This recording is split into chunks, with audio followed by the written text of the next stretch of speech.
The Reebok Nano Unknown. So I'm going to do a mini review of this shoe today. So I'll talk pros, cons, sizing thoughts, and some construction details for this model. So 3 pros that come along with this shoe is number 1, if you are a high top lover and you want a high top shoe for more versatile training, that's where I think this shoe is going to excel. So for example, if you like traditionally training in shoes like the Converse Chuck Taylor All-Star High Top, the Vans Skate High, but you find that they don't really give you enough versatility for plyometrics, athletic focus workouts, that's where the shoe can excel. It is decently stable like the Nano X3 and Nano X4, and it also has a nice level of responsiveness. So it does give you that nice versatile range, which not every high top training shoe does. I put this shoe into like the same category as the Noble Outwork High Top and the GoRuck Ballistic Trainer Mid. The second pro that comes along with this shoe is if you do want a more runnable high top shoe. That is where I think this shoe can excel. This model utilizes the lift and run chassis system that was used in the Nano X3 and the same Reebok Float Ride Energy Foam midsole. So it does give you a nice level of responsiveness, and this heel isn't terrible to run in. So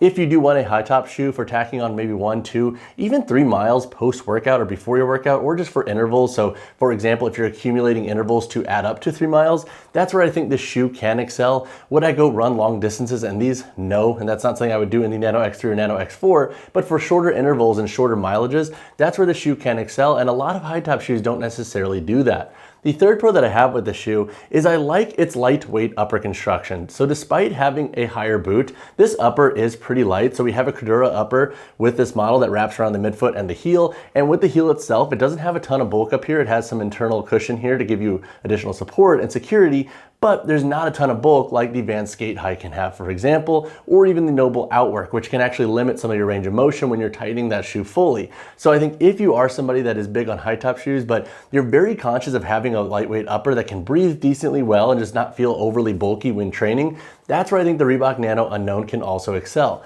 But now let's talk about a couple of cons that I have with this shoe. So 3 cons that I have with the Nano Unknown is number 1, with this Nano X3 lift and run chassis system, you have these sharper edges here. And what I think you'll notice if you have a flatter foot especially, is that this can press into your foot. And so with this shoe, I've noticed that pretty fast with my wear of this model. And after about a week, it does kind of subside, but you do initially still feel that pressure into the foot when you are first putting them on. And now with more wear, it does kind of like subside.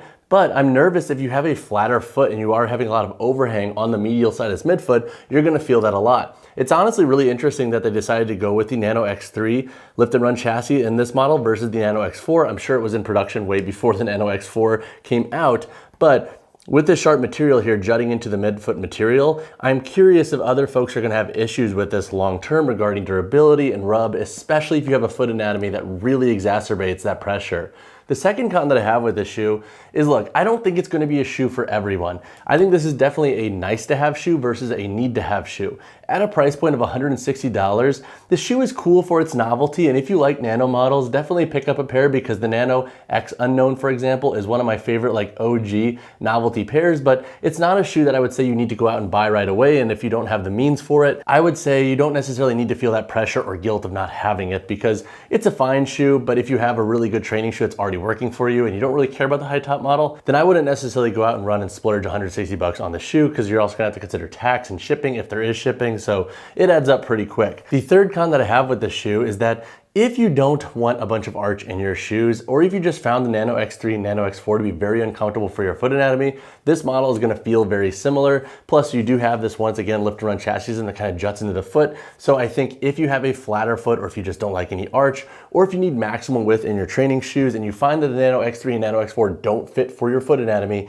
I would say also pass on the shoe, because a knock of the shoe for flatter and wider feet is that the arch can be very off-putting for certain foot anatomies. When chatting on the sizing and fit of the Nano Unknown, I think most lifters and athletes should be safe going true to size in this model. If you wear the Nano X3 or Nano X4 currently, just go with the same size you wear in those models with the Nano Unknown. Now with this shoe, it does have a bit more upper volume compared to the Nano X4, so I do feel like you'll feel that you have a more spacious fit in this model's toe box compared to that model. I find them to feel actually similar to the Nano X3 regarding true fit. Now again, if you have flatter and wider feet, you might want to tread lightly with this shoe, especially for folks who don't like like arch support in their models, but again, for most lifters and athletes, true to size should be a pretty safe bet in the Nano Unknown. All right, now let's go over some specs and some construction features of the Reebok Nano Unknown. So for my size 10 model here, we have a weight of 13.10 ounces.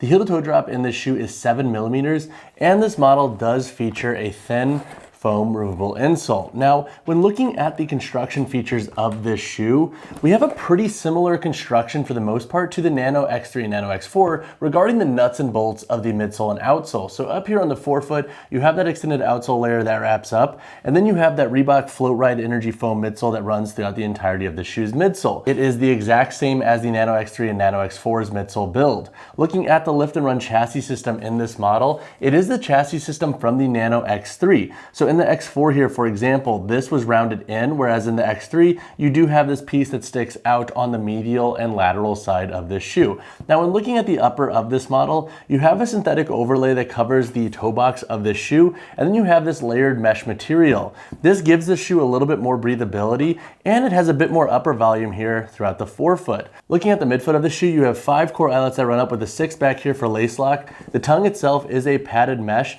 and it is gusseted. Now, with this shoe, you are gonna have to unlace them or wear them loose like this if you wanna slide them on. Otherwise, they are pretty impossible to get on, which is pretty standard for high top training shoes. You have 2 loops here, one on the tongue and one back here on the boot. This helps pull the shoe on. Use this loop if you were planning to buy this shoe. You do not wanna tear this thin material back here. Looking at the internal boot here, you have some cushion there to help give you additional support and to help prevent any form of friction with this model's upper. And then when looking at the physical materials around the boot and the midfoot here, you have synthetic overlays, and you also have this Cordura material around the boot back here, so it does give it a little bit more of this like lightweight but also still rigid kind of feeling.